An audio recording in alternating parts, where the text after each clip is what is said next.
Welcome to the Broken Sun.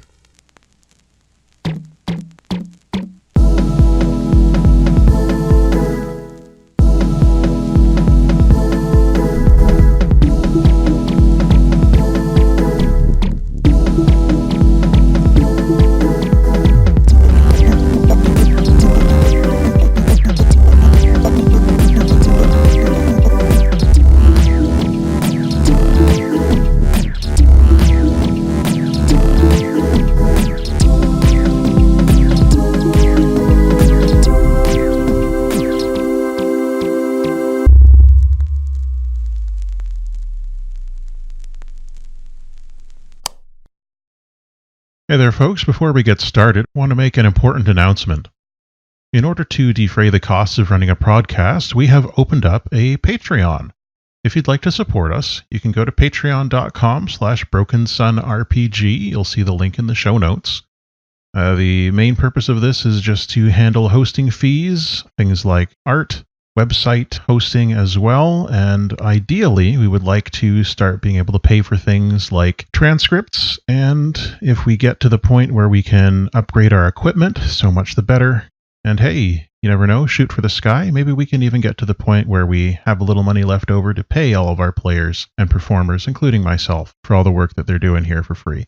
So if you would like to support us for as little as $1 per month, you can go to patreon.com/brokensunrpg and just click Become a Patron. I'd like to take a minute to thank our first patron, Good King Hadrian. Thank you so much for believing in and supporting our show. Welcome, folks, to Specters of a Broken Sun, the second season of the Broken Sun role-playing game podcast. You've just finished listening to Session 0, and now it's time for us to move on to something a little bit different. Rather than jumping feet first into our story, we are going to take some time to get to know each one of our three characters, and then, from there, we'll move onwards. Those of you who followed me on my old YouTube channel, Y Caliber, may be familiar with Zero Acts, which we did in a Japanese role-playing game we played, Double Cross. I liked the idea a lot, and is something I decided to port into this season of Specters of a Broken Sun, so that we can have a little bit of time to spotlight each player's character before we see them in action together. And that gives us an idea of what each of their strengths and abilities are. Today, I am joined by Velvet, also known as OG Brown Sugar. Howdy, folks. I'm Velvet, she, her, and you can find me elsewhere on the interwebs as OG Brown Sugar. And I will be playing Augustus, who is absolutely not the big baddie, and totally your best friendo. I certainly hope so. And I'm Matt. I also go by ARP. I usually use he, him. And I am the showrunner or friendly guide here on the Broken Sun role-playing game podcast. So, Augustus, as we recall, is a legitimate business person, correct? Absolutely. I'm so happy to hear that. I notice there's a legitimate ID here amongst your items that seems to be permanently checked off. So that seems perfectly logical to me. Now, you are, let's see, Augustus, alias Puppeteer. I'm sure that's nothing to worry about. Background from the Cult of Bacchanal. Tell us about Augustus and their dual life. For Augustus, it's much less of a dual life and more a change of heart. You know, I used to be a nasty, but after spending a lot of time with the downtrodden here in the station, I've just really come to sympathize with their plight and just dedicate myself to helping them out of it, or ease it as much as I can. It's so kind of you. And I take it you use your prior position, or current ongoing position, as a way to sort of grease the wheels for your fellow members of the Resistance. I try to keep a steady hand on the rudder, slow and steady. Slow and steady. That's what we hear wins the race. Now, speaking of the race, and all of the members of it, if we look at the factions sheet here, under corporate there are two different banking groups. One of them is the Caixin Group, originally from mainland China. They're a wealth management collective. They do banking, hedge fund management, anything else people with money might need, legal or illegal, though all strictly, they will tell you, ethical. And we have the Joseph Grand ACM, Advanced Currency Management. They were best known as a world bank plagued by scandals and corruption back on Earth. Even after it was bailed out multiple times by the USA government, it continued to scam its clients for the benefit of its investors for decades. They specialize in tax loopholes for the ultra-wealthy and boast that they regularly have an effective tax rate of -1%. Of those two institutions, which one do you think that Augustus does their legitimate banking with? I know on the surface it might look bad, but I do my banking with Joseph Brand AMC. I'm trying to change it from within. Well, you can hardly be blamed. They're the foremost bank, and of course they are American, and that's something that we can't overlook as part of our patriotic duty here aboard the battle station. Cue the eagle. I'll just make a note here. Now, your resistance cell, the probable cause, is something that we'll get more into when we're in the main game, but they often lean on you to be a go-between for members of the resistance who are working from within, like you are, and members of the resistance who are part of the less privileged classes. That means that you, Augustus, often have to move between those two worlds with as much stealth and skill as you can manage, right? Absolutely, but my version of stealth is more hiding in plain sight. I am sure that that works out perfectly well for you. Someone of Augustus's abilities would have no difficulty with that. Today, we find Augustus in the middle of a business deal. What is Augustus purchasing for the resistance from a legitimate business? I'm currently trying to get the deed to a few edifices, which I'll be using to provide some people of a more crude vernacular will refer to it as memory alteration, but really it's more of a memory opiate to help those on the station cope with the reality of our situation. A true kindness. So it's land that you're purchasing, or is it technology? Currently, it's the land. I need more space to be able to serve more people. Of course. So from whom are you attempting to purchase this? Is this from a military body or a corporate body, do you think? I think from a military. They're probably the most invested in keeping the, Vox Populi docile. Okay. Let's do a fortune roll. Just want to see how well your connections have helped you as we're starting in media res here. There should be an option for a fortune roll on your character sheet. Roll fortune, there you go, down below your influential friends. Oops, here we go. Is it asking you for any options, or is it just going to do a roll there? It's asking for a number of dice, but it's none, so just submit. A 4. Okay. So a 4 is a mixed success, which isn't too bad. So we won't make it as bad as it could be, obviously. But it won't be an ideal situation you're in either. So, who are you dealing with here? No, that would be very bad. So not them. Okay. I think you are dealing with Coalrain PMC. Coalrain PMC is a private military contractor, most well known for carrying out deniable atrocities back on Earth in the pay of the U.S. government. They're definitely doing the same thing now here in the battle station. They have a lot of leeway and a good amount of influence within the military faction, and they do own a good amount of property, not all of which they always need. So let's hop into the negotiations.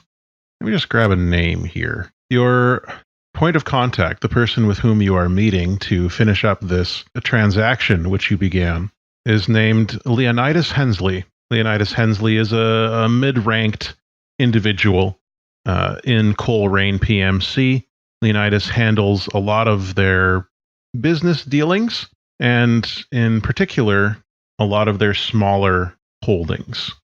Now, recently, as you learned before coming onto this job, you learned that the PMC here has moved into some territory that they have taken away from some of their rivals in the Die Hard Battalion. The Die Hard Battalion is a criminal organization. They are military defectors. They're not really part of the resistance, but they're sort of fair weather allies. They're just people who are sick of being in the military and can't handle that anymore. So they decided to go and get together in hiding instead. So one of their forward bases has recently been, quote-unquote, liberated by Coalrain. It was a nice, large territory, and they don't quite have enough cash to finish cleaning it up and, disinfecting it and clearing away all the graffiti and propaganda posters and so on and so forth that they want to. So in order to get that money, they've been selling off some of their older territories that they don't need anymore, stuff closer to the hull, on the outer layers, not as desirable. And it's for one of these properties that you are negotiating with Leonidas. Now, Leonidas is a bit of a hard ass, but is also a good business person. So he's, let's say he's him. Leonidas is not against working with criminal elements, but does not know that you are a criminal element. Allegedly. What's your cover story? Why have you told Leonidas that you need this territory? Or let's put this into character. Leonidas will say, "Well, Augustus, I can see that you're interested in purchasing this building from us, and I'll be very happy to finish up the details, sign the paperwork, get the money along the ways. I can't quite remember. It's not in my paperwork here." And you see him, flipping through some papers. I can't quite recall exactly what it was that you needed this for. You already have some fairly extensive holdings. Why this one out near the hull of all places? Leonidas, I might say I'm so glad for your name. It makes me happy that you share my affinity for the classics. See, I find myself in a place of turmoil and just outright disgust at the conditions that our friends in the lower echelons of the station have to endure. And I'm just seeking to expand my chain of clinics to provide these poor, unfortunate souls with a place they might find solace, if only just for an hour or two. No, it's kind of you to give those layabouts that type of charity. I mean, if I were in their shoes, and of course I was, in the years between my parents supporting me through college and the time that I got a job with the Coalrain group here, those 2 years of having to work at Starbucks were really difficult, and I do understand what it's like to pull yourself up by your bootstraps thanks to that, and really I feel that they need to do that too, but it's kind of you, it's mighty kind of you to use your wealth and influence to enable them to reach towards a better life. I do find that admirable, but at the same time, I'm just not sure that the price you're asking for here is really a match for the quality. We've been keeping this place up for years, and I feel like you're trying to undercut me a little bit here. Sir, you wound me. I would never think of doing that, period, but even if I had such dastardly intentions, I can't imagine how I would get something like that past such a shrewd businessman as yourself. And being such a shrewd businessman, clearly you also understand that there is often more intangible value than the simple upkeep of a property.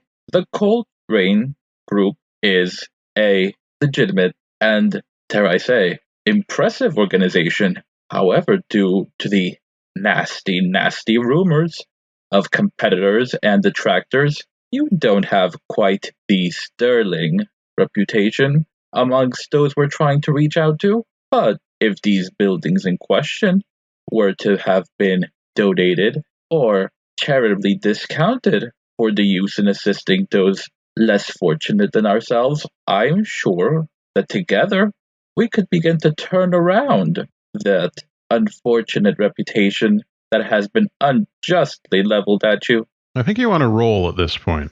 What do you want to roll for this? It sounds like a sway, but I don't want to step on your toes if you've got a different idea here. Yeah, it's definitely sway. Okay. You are in a risky situation because if you anger them, then they're not going to sell to you. And if you slip up at all, or they catch on to any of the insinuations you might be making, then you could be in real danger with this faction if they start to get an inkling of what you're up to. So we'll say that your position is risky, and your effect here is standard.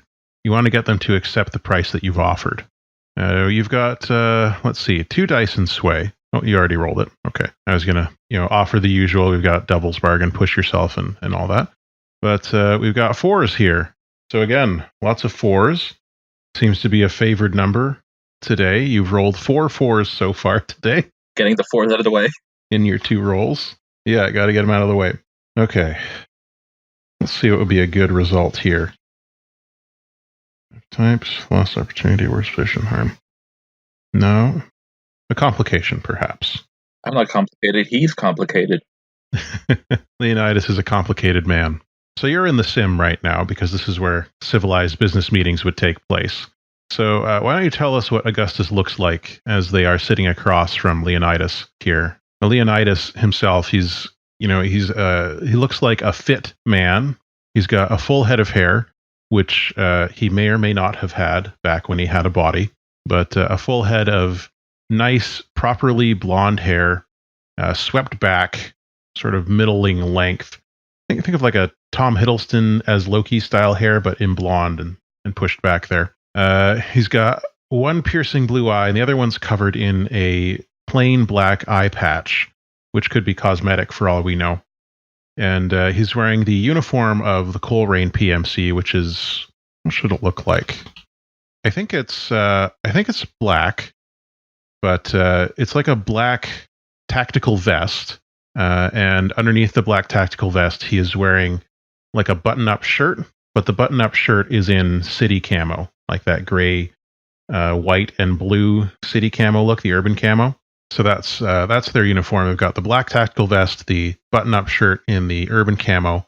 He's not wearing a hat, but he's got also the urban camo slacks. Like, they don't look like they are necessarily practical military pants. They look like dress slacks that he's got as pants. So it looks sort of like he's business casual, but with a military theme.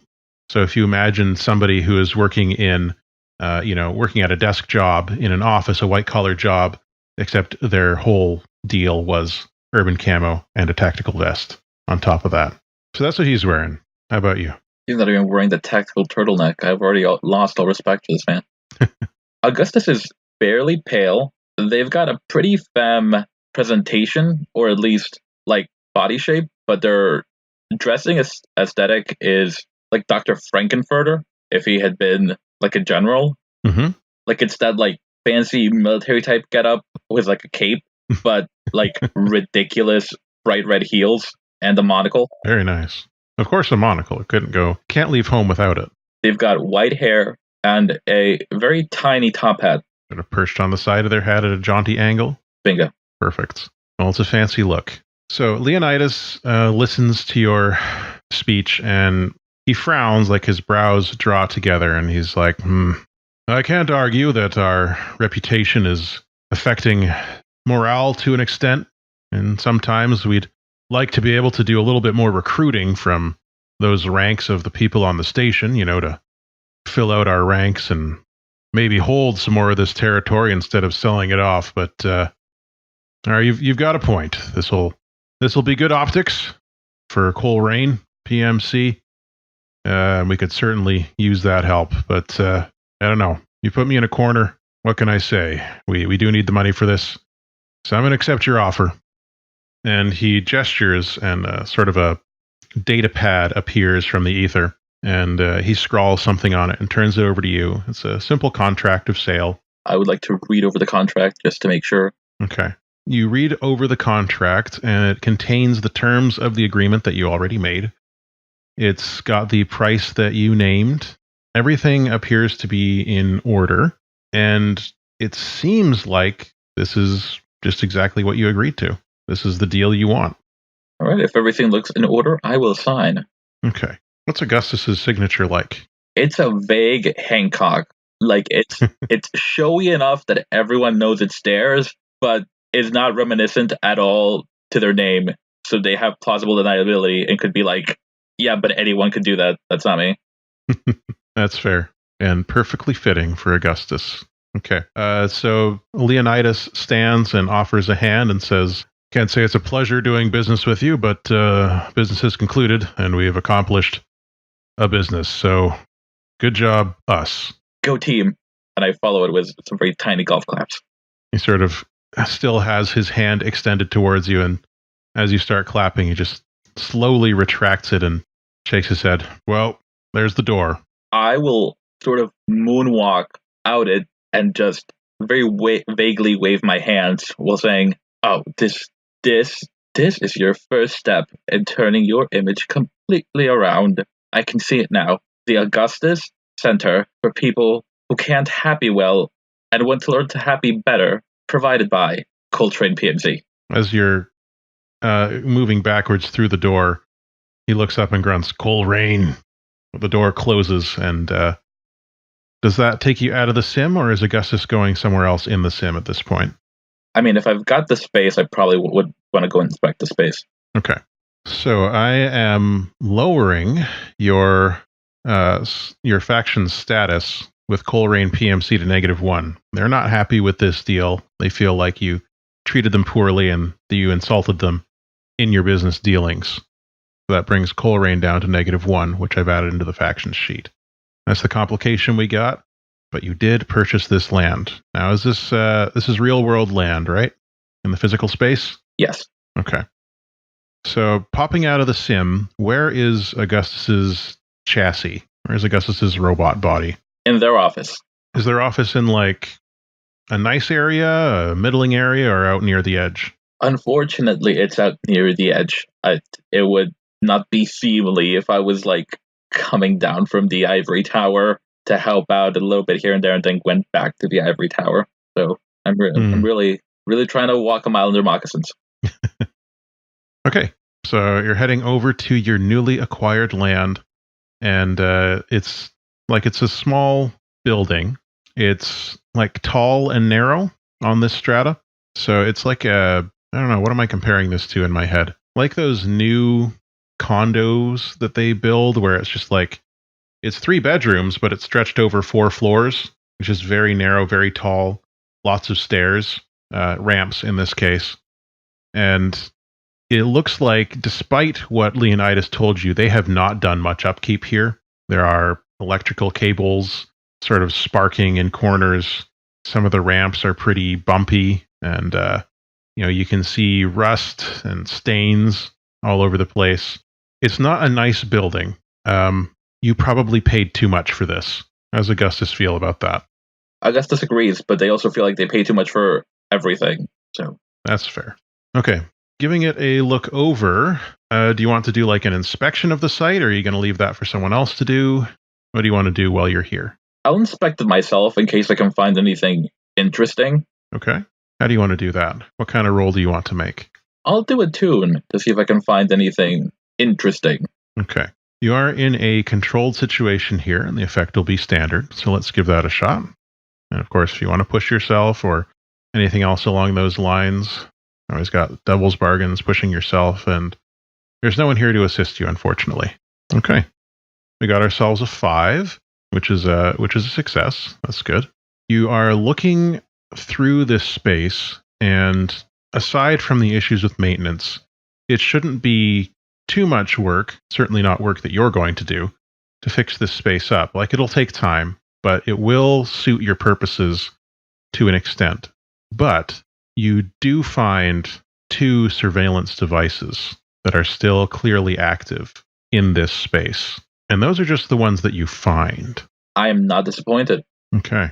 Are you going to do anything with these devices? No, I'm going to leave them be and hope that they, lend legitimacy to the project I proposed. Okay. So there's at least two surveillance devices in this tall, narrow building. They're definitely transmitting. It's not entirely clear who to whom, but that's something you could probably figure out later if you wish. But you've acquired this space. The business dealing is done. You probably should report back to the people you bought this for. Who are you brokering this deal for? Is it just for yourself, or do you have backers that were helping you put up the money for this? I probably have backers. No, this will be one of those memory things. This is my pet project. Okay. So with this completed, you do have one more thing on the docket today. Augustus needs to have a meeting with the Junkyard Incorporated representative that they know. Junkyard Inc. is spare parts, usually low in quality, but always low in price. This is where most people get replacement parts when their chassis start to break down. You're supposed to get them from Exodev Advanced Armaments or Nimbus Heavy Aerospace, or even just the logistics department from the military if you're a military person. But those are really expensive, and most people can't afford the, OEM replacement parts that they need. So they get what they can from the junkyard. The junkyard is also where you would find a friend of yours, well, quote unquote friend, Chris Farley. Chris Farley works out of the junkyard. He's not the owner there, but he does work from their facilities. He commutes from his home in a van down by the river. Yes, a van down by the Data Superhighway River. What are you meeting Chris Farley for? I'm working on getting equipment to start MacGyvering more prototypes for the mental opiate. I will come up with a better name soon. Working title. We're workshopping it. It's a title in progress. Okay. Do you meet with Chris in the sim or in the real world? I would say the real. I feel like the real is less likely to be snooped than the simulation. Is that accurate? Yes. Everything is likely to be snooped, but it's easier to snoop in the sim than in the real world. And especially in a place like the junkyard, they're probably taking care of privacy on their own. So the people who are snooping there are probably the junkyard themselves. All right. Tell us about Augustus's chassis as we make our way down to meet with Chris. Spelled with a K, K-R-I-S, Far-Lee, legally distinct from any person in the real world. Augustus's chassis is very sleek. It's definitely pretty advanced, and just for reference, it looks a little bit like in general shape to like Camille from League. Okay. The appendages do look like they could just turn into blades at any moment, but nobody has ever seen them turn into blades. And the face, portion of the chassis has that old, I don't know how to describe it, Iron Mask feel to it, but it's clearly a face. Right. So a mask in the form of a face? Right, it's got all the contours of a face. It's like an old, opera mask almost. Yeah, basically an opera mask. Okay, that's cool. So it 2 legs, has it got a bipedal form? Yes. Okay. So you're tapping along the way to the junkyard.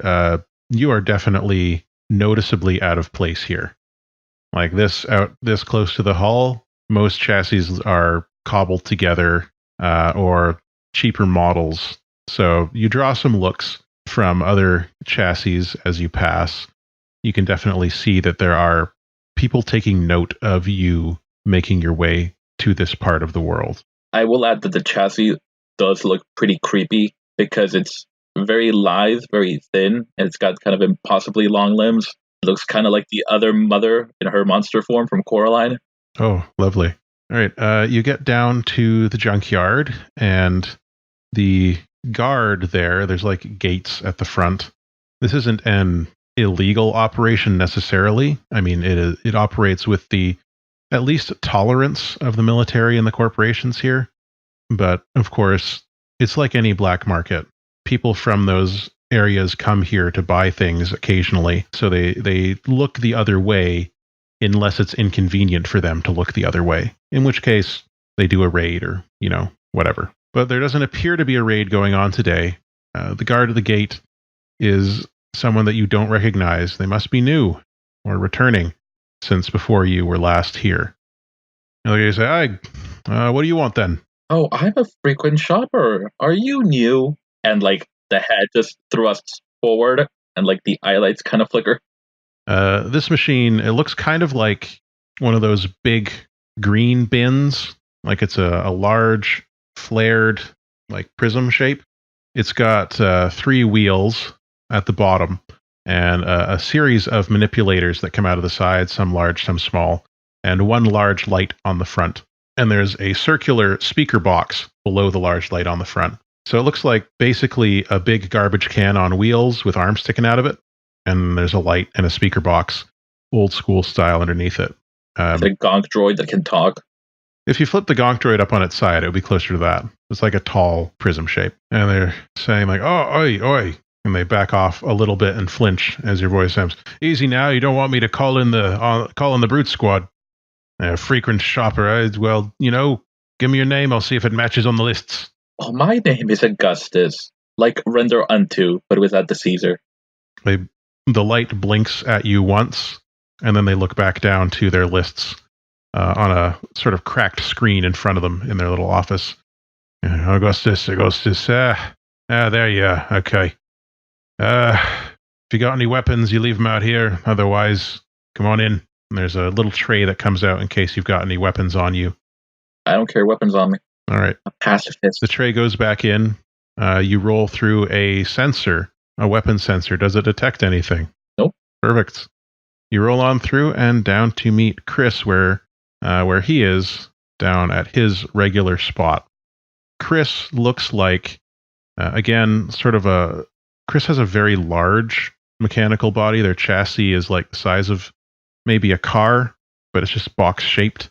So it's like a large rectangle on 4 wheels, and there are arms on tracks on either side. So the arms can go back and forth on these straight tracks and, pick things up. They're humanish enough arms, like each arm has articulated hands on it, so it can do fine work as well as lifting stuff up. But the arms and hands are in proportion to the large boxy body. So it does kind of look like a van with arms, Chris's chassis. And he looks at you and, he says, Augustus, great to see you. What brings you down to the junkyard today? Chris, my favorite purveyor of used goods. I'm doing some window shopping today. Well, I don't have a lot of windows here. There's not much air to let in without dying. Well, windows are a structural weakness, which is why I plan to walk away with something. What do you have today? Let me see what I got. It depends what you're looking for. Let's see. One of his arms rolls back and opens a sliding door in the side of his chassis and reaches inside and starts rummaging around. He starts pulling out different types of parts. Let's see. I got an alternator here. It's doesn't, not perfect, but it runs. It gives power. Let's see what else I got. I got a couple springs for a suspension. You don't need that. You don't have wheels. Let's see here. What else? What is it that you're looking for? Anything that can be used to cobble together some kind of neural interface or power sources. Okay. Let's do a fortune roll to see if he's got what you're looking for. Okay. So you got a 2 and a 6. A 2. Okay. Getting those 2s out of the way too. Yeah, I got to get them out of the way before we get into the big game. So Chris continues pulling out things from inside of himself until he eventually gets to a small sphere, or at least it looks like it's mostly a sphere. It's got some indentations in it, and hands it over to you. Now this one, I think you'll be interested in this.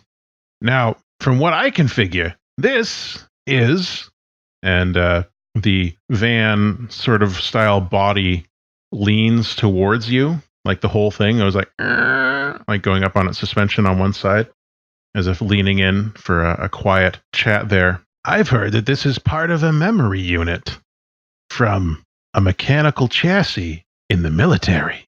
Ooh, do tell. Where did you find this? Fell off the back of a truck, like a lot of these goods. I just happened to come across it through a mutual acquaintance. Well, not mutual with you, but mutual with me in the military. Ooh, you'll have to introduce me sometime. I can't give away all my secrets.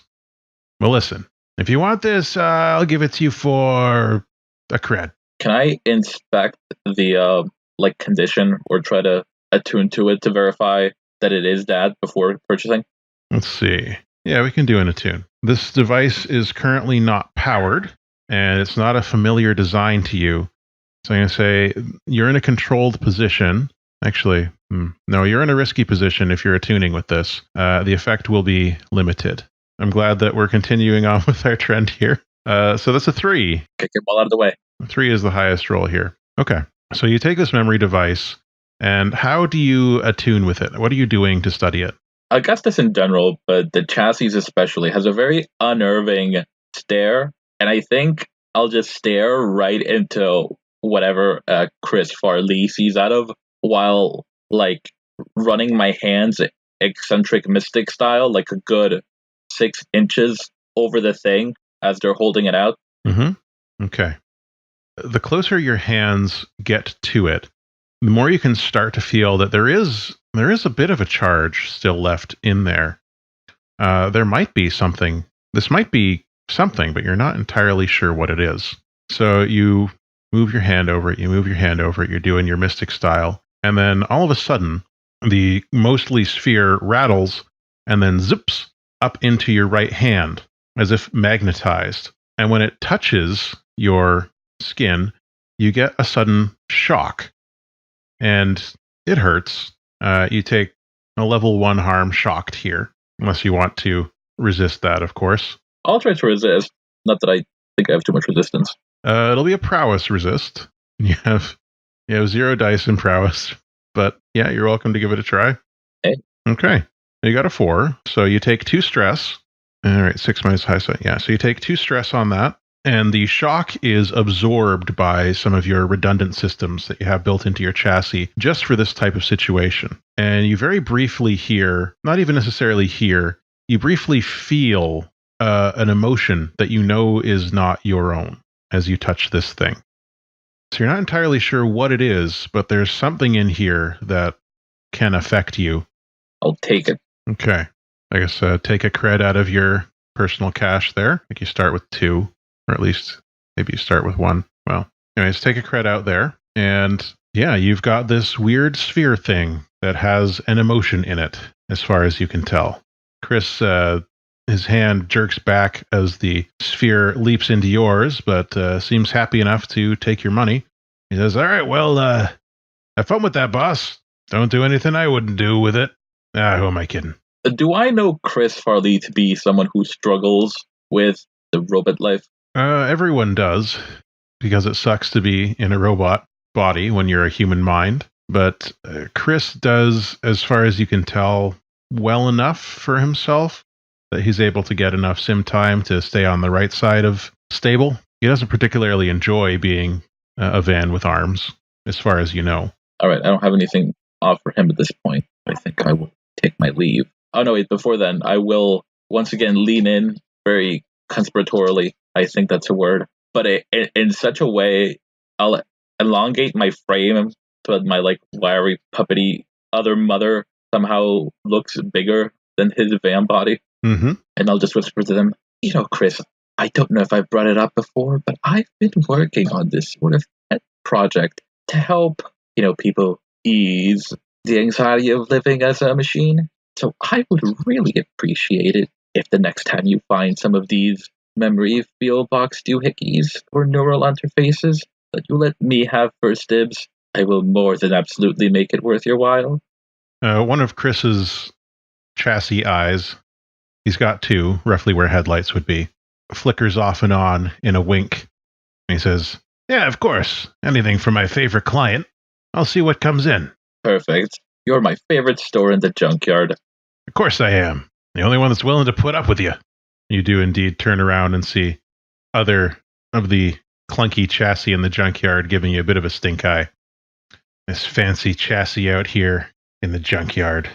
Who do they think they are? Is the general vibe around here. That's fair. I resent them, but that's fair. And it takes some time to turn it around, I think. Okay. And we join Augustus back at where do you go? I think this is enough exposure. I may revisit my round dawn office with my collection of oddities. Wonderful. You're back in your office. Let's describe your collection of oddities. What kind of stuff do you have up? How is it displayed? It's definitely displayed as well as can be in these conditions, with some cracked and dirty glass cases in whatever shelves were most intact. Mm-hmm. As far as the oddities themselves, they're anything that's kind of weird. There's definitely fancy bougie stuff, but then also just whatever's weird. Whatever these memory boxes are, kind of interesting mask chassis. How people collect opera masks or tribal masks. Augustus collects interesting looking chassis that was discarded. Yeah. Bits and bobs, odds and ends. Barely. Do they break into song? Look at this stuff. Isn't it neat? Absolutely. Wouldn't you think my collection's complete? It's never complete. Gadgets and gizmos aplenty. Okay. Where does this newest acquisition go? I think that will go in the drawer, the lock drawer, because this could be dangerous, more so than simply eccentric. Okay. As you move this orb into your locked drawer, you again feel that echo of a foreign emotion. It fades as soon as you put the orb into the box, but it's difficult to say. The emotion that it seems to feel is sadness. Well, I don't want to be sad, but you never know when I might need to make someone else feel sad, allegedly. You never know. Okay, does Augustus have a ritual for the end of the day? I think Augustus will take some of the less dangerous bobs and ends and just scatter them around the desk, kind of like playing blocks when they were little, into what he hopes to turn the station to once, he's Sun CEO, once they're Sun CEO. Mm-hmm. So like making a little map, or is it just some other type of pattern that they're making? Oh, it's like full-on Lego stuff. They're just stacking them on top of each other. I think as Augustus is stacking their thingamabobs and whatsits, the camera pulls out from their domicile out into the sort of dirty streets of this outer layer, even if not the outermost layer, where Augustus makes their home. And we see other chassis going back and forth, making their way through their daily routines, some rolling, some walking, some few hovering. It's a busy place. It's a busy space. There are people everywhere, or at least machines with people inside them. As the camera continues to pull back and pull back, we move our way out through the layers and finally out through the gaping hole in the side of the sun, where, as we know, we can see the station just outside, and we can have a little fade to black and the logo, coming soon, Specters of a Broken Sun. Well, thanks for joining me, Velvet. Thank you for having me, Matt. A pleasure as always. It's nice to get to know a little bit about Augustus and their world, and hopefully this sadness orb won't be too much trouble for them, or maybe it will be. Ooh. All right, so all out there, well, we got the -1 faction status with Coalrain PMC, so that's probably a good outcome, like morally speaking, even if in terms of gameplay mechanics it can be a bit troublesome. And sadness orb, and of course that cred that was spent. Me either. Good stuff. When we return, the next time we see Augustus will be, I assume, aboard the Probable Cause. Can't wait. All right. If you would like to follow the progress of our show as we make our way into Season 2, you can always follow us on Twitter at Broken Sun RPG. I'm Matt, or ARP. You can find me at Twitter at YCaliber. And I was joined today by the player for Augustus, the incomparable OG Brown Sugar, whom you can find on Twitter at OG Brown Sugar. See you next time, folks. And until then, all the best. Unless we forget the space squids. Space squids until we come up with someone for this season.